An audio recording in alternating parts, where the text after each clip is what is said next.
Sir, OBC की बात, जनगणना की बात बहुत की जाती है। माननीय सभापति जी, जिसकी जात का पता नहीं वो गणना की बात करता है। आपको जितनी गाली देनी है आप दीजिए, हम खुशी से लेंगे। सर, उधार की बुद्धि से राजनीति नहीं चलती है।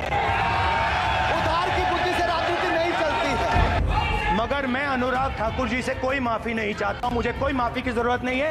मैं लड़ाई लड़ रहा हूं, जितनी आपको गाली देनी है मैं आपसे कभी माफी नहीं मांगूंगा, मुझे आपकी माफी नहीं चाहिए।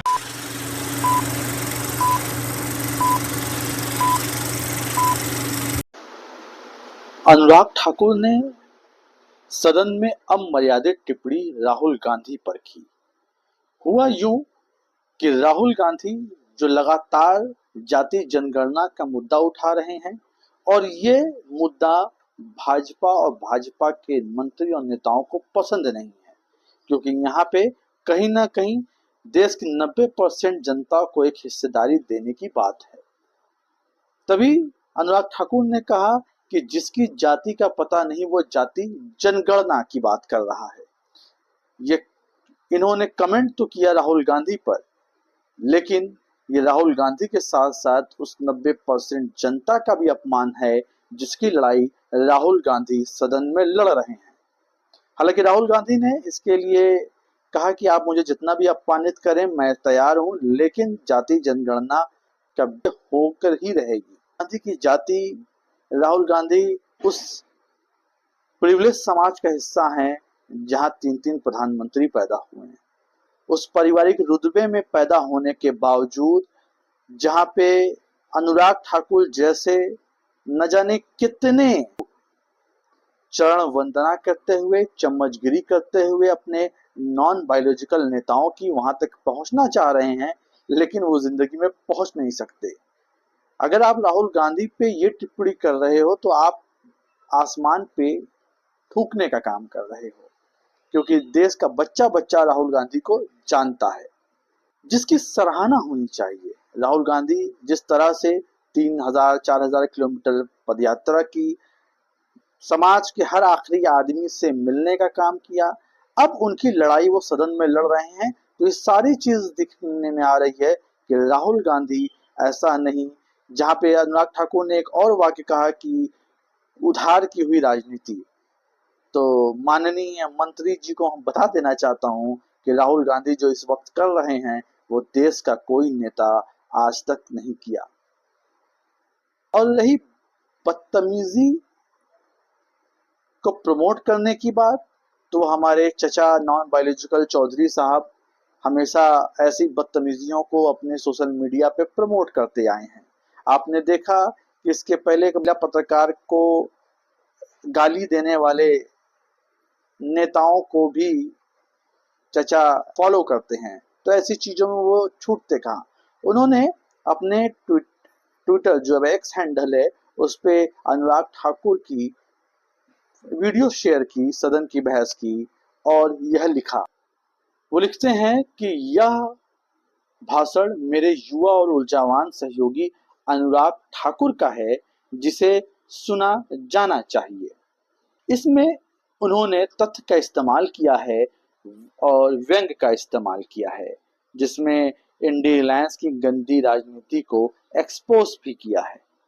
हालांकि ये संबित पात्रा के पिताजी ने 3 मिसाइलें छोड़ी हैं आज, एक अनुराग ठाकुर की, एक स्मृति ईरानी जो बैकडोर से काम कर रही हैं, तीसरी है कंगना रनावत। ये अनुराग ठाकुर वही अनुराग ठाकुर हैं जिन्होंने जब सीए का कानून पास हो रहा था, जब इसके खिलाफ पूरे देश में लोकतांत्रिक तरीके से धरना प्रदर्शन कर रहे थे, तब इन्होंने एक बयान जारी किया था कि देश के गद्दारों को गोली मारो सालों को। ये गद्दार संबोधित उन सीए के खिलाफ जो लोग आंदोलन कर रहे थे, जिसमें बहुसंख्यक मुसलमान थे और बाकी वो लोग भी थे जो भारत में एक न्यायिक प्रक्रिया को बरकरार रखना चाहते हैं। उनको ये महोदय भड़का रहे थे अपने समर्थकों की कि देश के ये गद्दार हैं, इन्हें गोली मारो, जिसका नमूना हमने शाहीन बाग में भी देखा कि कैसे एक युवक पिस्टल लेके घुस जाता है मारने के लिए। तो आप सोचिए कि अगर इस तरह की घटना कोई आतंकी किसी से प्रेरणा लेके करता है तो उसे आतंकी ही श्रेणी में डाला जाता है। लेकिन ये धर्म के नाम पे इस देश में एक नया अध्याय लिख रहे हैं, जहाँ पे हिंसा को बढ़ावा दे रहे हैं, जहाँ पे मूलभूत सुविधाओं को इनसे कोई मतलब नहीं, समाज का आखिरी इंसान खुशहाल है कि नहीं है इन्हें कोई मतलब नहीं, बस एक देश में ये नफरत फैलाकर सत्ता में बरकरार रहना चाहते हैं और राजनीति करना चाहते हैं। लेकिन इनको 2024 के चुनाव से सबक लेना चाहिए, लेकिन ये ले नहीं रहे हैं, जिसका खामियाजा आगे भुगतना पड़ेगा।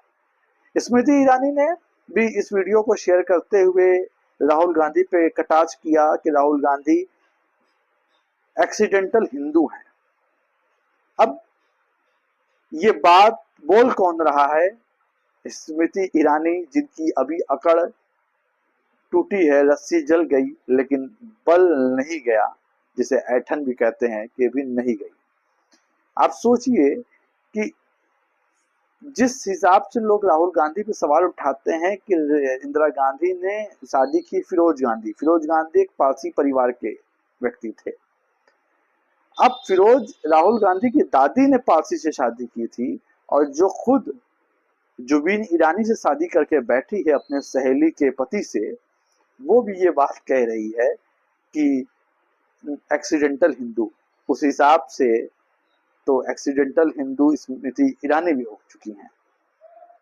खैर, एक और मिसाइल दागी है मोदी जी की सेना से राहुल गांधी के ऊपर दागी गई है, वो है कंगना रनावत, भटकती आत्मा, जो 2014 के बाद से ही उनकी आत्मा भटक रही है। आप कह सकते हैं कि उन्होंने लिखा कि राहुल गांधी ड्रग का इस्तेमाल करते, उनका टेस्ट होना चाहिए, वो ड्रगिस्ट हैं। अब राहुल गांधी भी क्या करे? राहुल गांधी को ये समझना चाहिए कि इस सदन में ऐसे ऐसे पढ़े लिखे लोग भी इस बार जीत के आए हैं, जिन्हें 1947 की आज़ादी 2014 में जाकर मिली है। तो उनके हिसाब से थोड़ा और इनके लिए अलग शब्दों का प्रयोग करना चाहिए ताकि इनको समझ में आए, क्योंकि देश की बात इनको नहीं समझ में आएगी। जबकि ये खुद कई सालों से ड्रग ले रही थी, इसने एक इंटरव्यू में खुद को कबूला भी, जिसका साइड इफेक्ट अब दिख रहा है धीरे धीरे। और जो कुलविंदर कौर ने जो काम एयरपोर्ट पे इस भटकती आत्मा के साथ किया, इससे इस भटकती आत्मा के माता पिता को, इनके परिवार के बड़ों को समझना चाहिए कि अगर ये डोज सही समय पे देती तो 2014 के बाद ये भटकती आत्मा नहीं, एक चलती फिरती इंसान कहलाती। आज के लिए इतना ही, मिलते हैं अगले वीडियो में। तब तक के लिए नमस्कार, सत श्री अकाल, जय हिंद, खुदा हाफिज।